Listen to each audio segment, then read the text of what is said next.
No primeiro vídeo, aprendemos que João escreveu este livro para afirmar que Jesus é o Messias, o Filho de Deus, a personificação humana da Palavra de Deus e a presença gloriosa que veio revelar quem verdadeiramente é Deus. Em seguida, exploramos como João projetou a primeira metade do livro para demonstrar essa afirmação. Jesus realizou sinais milagrosos e fez enormes afirmações sobre si mesmo de que ele era a personificação de toda a história de Israel. Mas tudo isso gerou controvérsia e os líderes judeus confrontaram Jesus por todas essas alegações, o que culminou em Jesus sacrificando a sua própria vida por seu amigo Lázaro. Ao aproximar-se de Jerusalém para ressuscitá-lo dos mortos, Jesus selou seu destino. E assim, uma vez que o plano para assassinar Jesus é colocado em ação, chegamos à segunda metade do livro. A primeira parte foca inteiramente na última noite de Jesus e suas últimas palavras aos discípulos, enquanto ele tenta prepará-los para a sua morte. Jesus realiza esse ato chocante no jantar. Ele assume o papel de um servo comum, ajoelhando-se para lavar os seus pés sujos. Algo que, em sua cultura, um rabino superior jamais faria por seus discípulos. E Jesus diz que isso é um símbolo do seu propósito de vida, de revelar a verdadeira natureza de Deus como um ser de amor abnegado. E é também um símbolo do que Jesus está prestes a fazer ao se tornar um servo e abrir mão de sua vida para morrer pelos pecados do mundo. E assim, esse ato demonstra o maior mandamento para os seus discípulos, de que eles deveriam continuar amando uns aos outros como ele os amou. Atos de generosidade em amor devem ser a marca dos seguidores de Jesus. E isso é o que mostrará ao mundo quem Jesus é, e assim quem Deus é. Daqui em diante, Jesus entra em um discurso longo e fluente que é concluído com uma oração. E você verá que toda essa parte é unificada por alguns temas repetidos. Jesus continua dizendo que está indo embora, o que deixa os seus discípulos tristes. Mas Jesus diz que é por uma boa causa, pois isso significa que ele enviará o Espírito, também conhecido como o advogado. Como humano, Jesus só pode estar em um lugar de cada vez, mas o Espírito é a presença pessoal divina de Jesus em qualquer lugar e em qualquer momento. E o Espírito fará várias coisas, afirmou Jesus. Então, lembre-se, para João, a única divindade do Deus único consiste no relacionamento amoroso e unificado entre o Pai e o Filho. Jesus diz que o Espírito é essa presença pessoal amorosa que irá viver no seu povo e atraí-los para o amor entre o Pai e o Filho. E assim, diz Jesus, seus discípulos são aqueles que habitam ou permanecem nesse amor divino, do mesmo modo que os ramos são interligados a uma videira. Ele descreve aqui como o amor pessoal de Deus pode permear a vida de uma pessoa, curando, transformando-a e a renovando. E tem mais. O Espírito também dará poder aos seguidores de Jesus para que possam levar adiante a sua missão no mundo, cumprindo o grande mandamento, que é amar os outros por meio de atos radicais de serviço. Além disso, Jesus também diz que a sua missão é dar testemunho da verdade e expor a maneira egoísta e pecaminosa que nós, humanos, tratamos uns aos outros, e declarar que Deus salvou o mundo através dele porque o ama. Ele expôs uma nova maneira de tornar-se humano novamente. E, finalmente, Jesus prevê que haverá oposição.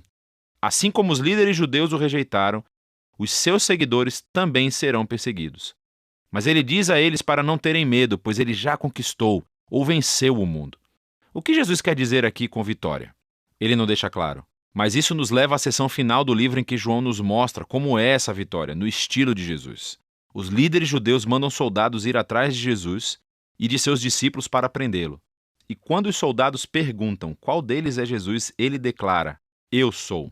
E eles caem para trás. Isso é algo brilhante da parte de João. Essas palavras são o ponto culminante de 2 conjuntos de 7 exemplos em que Jesus usou a mesma frase. E tudo isso destaca uma das principais afirmações de João sobre Jesus. As palavras "eu sou", ou em grego ego e me, são a tradução grega do nome da aliança pessoal de Deus em hebraico que foi revelada a Moisés no capítulo 3 de Êxodo. Elas também foram repetidas muitas vezes em Isaías. E João, estrategicamente, colocou 7 momentos em sua história onde Jesus diz "eu sou", seguido por alguma afirmação surpreendente. Eu sou o pão da vida. Eu sou a luz do mundo, a porta das ovelhas, o bom pastor, a ressurreição, o caminho, a verdade e a vida, a videira verdadeira. E João criou também outras 7 histórias com momentos-chave, onde Jesus simplesmente diz "eu sou", ecoando esse nome divino. E assim, nesse relato da prisão de Jesus acontece o clímax irônico de todas as histórias, pois nela Jesus revela o seu nome divino, o poder e a vitória, precisamente no momento em que desiste de sua própria vida. Depois disso, Jesus é levado a julgamento por suas exaltadas afirmações de ser o Filho de Deus e o Rei de Israel, primeiro perante o sumo sacerdote e depois perante o governador romano, Pilatos, que precisava levar a sério qualquer um que afirmasse ser o Rei de Israel. E Jesus diz a Pilatos que o seu reino não é deste mundo, o que significa que ele é um rei e que o seu reino é para este mundo. Mas o seu sistema de valores radicalmente diferente e a sua redefinição de poder e grandeza, nada disso é procedente deste mundo. Pelo contrário, eles são definidos pelo caráter de Deus, que Jesus revelou através do seu reino invertido, que é resumido pela cruz. É o lugar onde o verdadeiro rei do mundo conquista o pecado e o mal, deixando-os conquistá-lo. E Jesus ganha a vitória sobre o mundo através de um ato de amor altruísta. Depois disso, o corpo de Jesus é colocado em um túmulo que é então selado. E no primeiro dia da semana, Maria e depois outros discípulos descobrem que, estranhamente, o túmulo está aberto e vazio. E de repente Maria encontra Jesus. Ele está vivo dentre os mortos. Agora a ressurreição de Jesus se conecta a outro padrão de setes no Evangelho de João.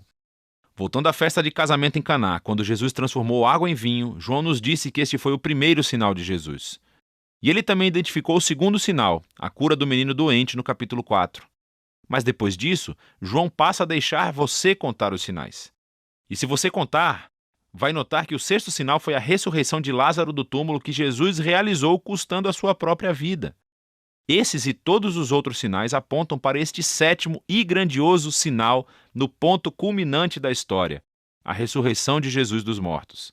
Ele confirma a afirmação de que Jesus é o Filho de Deus, o autor de toda a vida cujo amor conquistou a própria morte.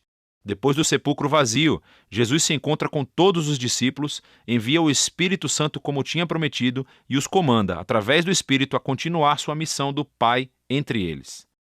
Depois disso, o livro conclui com um epílogo que explora a missão contínua dos discípulos de Jesus no mundo.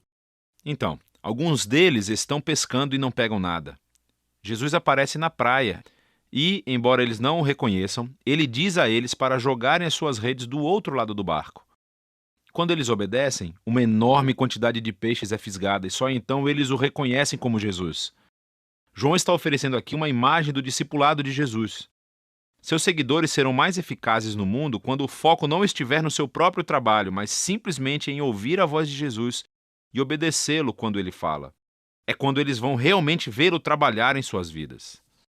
Depois disso, Jesus fala com Pedro e o coloca como um líder único no movimento de Jesus, indicando que um dia ele também irá entregar a sua vida. Mas em contraste com Pedro, os últimos momentos da história se concentram no autor deste evangelho, o discípulo a quem Jesus amava. E ao contrário de Pedro, o seu trabalho não foi liderar o movimento de Jesus, mas sim passar a sua longa vida testemunhando sobre Jesus para que outros possam acreditar nele. E isso é exatamente o que ele fez aqui, ao escrever essa incrível história sobre Jesus, o Messias, o Filho de Deus. E é disso que trata o Evangelho de João.